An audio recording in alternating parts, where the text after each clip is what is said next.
নমস্কার বন্ধুরা, একটা নিউ ব্লগে আপনাদের ওয়েলকাম। আপনারা যে ভিডিওটি দেখছেন বৃহস্পতিবারের সকাল থেকেই আমার প্রত্যেক দিন খুব ব্যস্ততার মধ্যেই কাটে। সকালের ঘরের কাজ সেরে স্নান করে ভগবানের সেবা দিয়ে তারপরে আমার দিন শুরু হয়। জামা কাপড় কাচাকুচি থাকে, চা করার থাকে, অনেক কিছু কাজ থাকে। সেই কাজগুলো করে তারপরে হয় আমার প্রত্যেক দিন সকালের কাজ কমপ্লিট। ভালো কথা বন্ধুরা, আমার চ্যানেলটা কিন্তু এগিয়ে নিয়ে যাব, তার জন্য একটু সাবস্ক্রাইব করে দেবেন, লাইক শেয়ার করে দেবেন, কমেন্ট করবেন, তাহলে আমারও ভিডিও বানাতে খুব ভালো লাগবে, আগ্রহ পাবো আমি ভিডিওটি বানাতে। এইটা যে দেখছেন, এটা আমার ছোট্ট ঠাকুর ঘর, ছাদেই আমার ছোট্ট ছাদ বাগান আছে, আর সেই ছাদ বাগানেই আমার ছোট্ট ঠাকুর ঘর। পুজো দেওয়া হয়ে গেছে, এইবার এই যে এটা হচ্ছে আমার ছোট ছাদ বাগান। খুব সকাল ভোর 5টা 5:30টার মধ্যেই আমি উঠে কাজবাজ সেরে আগে পুজো দিই, ভগবানের সেবা দিই, তারপরে আমি আদার্স কাজ করি। আমার ছোট্ট তুলসী থান পুজো হয়ে গেছে, এইবার নিচে যাব, গিয়ে সারাদিনের যে নিয়ম মাফিক রুটিন সেই কাজগুলো সারবো।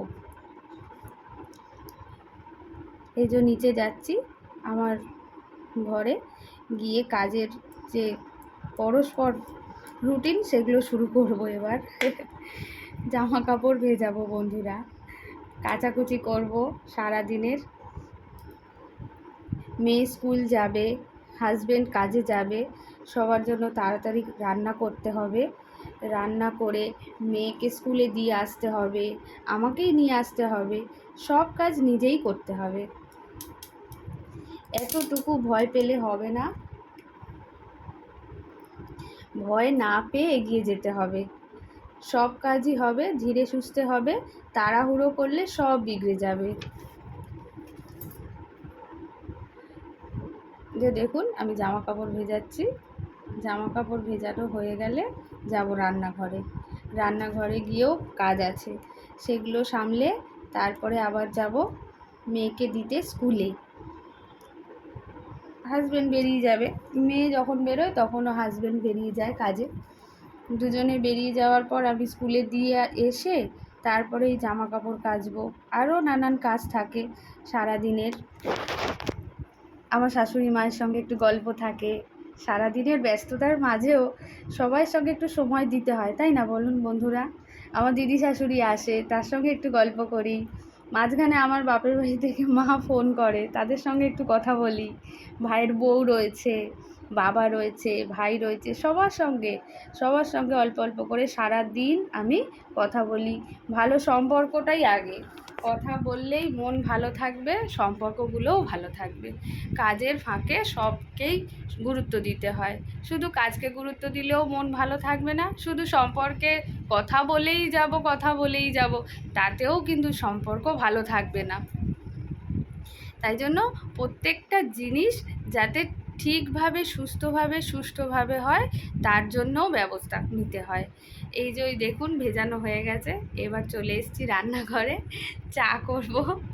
চা করে এই হাজব্যান্ড আর আমি দুজনে একসঙ্গে এই সকাল টাইমটাই চা খাওয়ার একটু সুযোগ পাই হাজব্যান্ডের সঙ্গে। তারপর তো সারাদিন রয়েছেই নানান রকম কাজ, ব্যস্ততা, নিত্য প্রয়োজনীয় কাজ, এই কাজগুলো করে যেতেই হয়। তারপরে রান্নাবান্না রয়েছে, ব্যাংকের কাজ রয়েছে, দিদি শাশুড়িকে নিয়ে কখনো ডাক্তারখানায় যেতে হয়, সেই সব কাজ রয়েছে, সমস্ত কাজ নিজেকেই করতে হয়, করতে হবেও। সবটা নিয়মমাফিক করলে, ধীরে সুস্থে করলে, সুষ্ঠুভাবে করলে পরস্পর হয়ে থাকবে, কাজগুলোও খুব সুন্দরভাবে হবে। এমন নয় যে কাজগুলো হবে না, কিন্তু হ্যাঁ ধীরে সুস্থে করলে সব কাজই হবে। এই যে চা খাওয়া হয়ে গেল, চা খাওয়ার পরে চলে যাব আবার রান্নাঘরে গিয়ে রান্না বসাবো। আজকে বানিয়ে নেবো একটু ডিমের তরকারি আর শাক ভাজার আর ভিডিওটা আমি দেখাতে পারিনি বন্ধুরা, কারণ এত তাড়াহুড়োয় আবার স্কুলে দেরি হয়ে যাচ্ছিল, তাই জন্য শুধু এই তরকারিটুকুনি একটু দেখাতে পেরেছি। অন্য আর একদিন আরও একটা নিউ ব্লগে আপনাদের শাক ভাজার রেসিপিও দেখাবো। আজকের এই তাড়াহুড়ো করে তরকারি করছি, এই ভিডিওটাই আপনাদের কাছে তুলে ধরতে পেরেছি। অন্যদিন আবার ভালো কিছু নিয়ে আসব। মনে করে কিন্তু আমার চ্যানেলটা একটু লাইক, শেয়ার, সাবস্ক্রাইব, কমেন্ট করে দেবেন, তাহলে আমি এই চ্যানেলটা এগিয়ে নিয়ে যেতে পারবো, আমারও আগ্রহ বাড়বে, আমারও ভালো লাগবে এই চ্যানেলটায় কাজ করতে। এই দেখুন তরকারি হয়ে গেছে, আমি নামিয়ে দেবো। তরকারি হয়ে গেছে, এবারে হাজব্যান্ডের আর বাচ্চার জন্য টিফিনও গুছিয়ে দিতে হবে। মেয়ে নিয়ে যাবে রুটি, আলু ভাজা, তরকারি, আর হাজব্যান্ড এমনি কিছু নিয়ে যায় না, শুকনো খাবারই নিয়ে যায়, ওর জন্য তাকেও টিফিন গুছিয়ে দেবো। থ্যাঙ্কস ফর ওয়াচিং, আজকের মতন টাটা।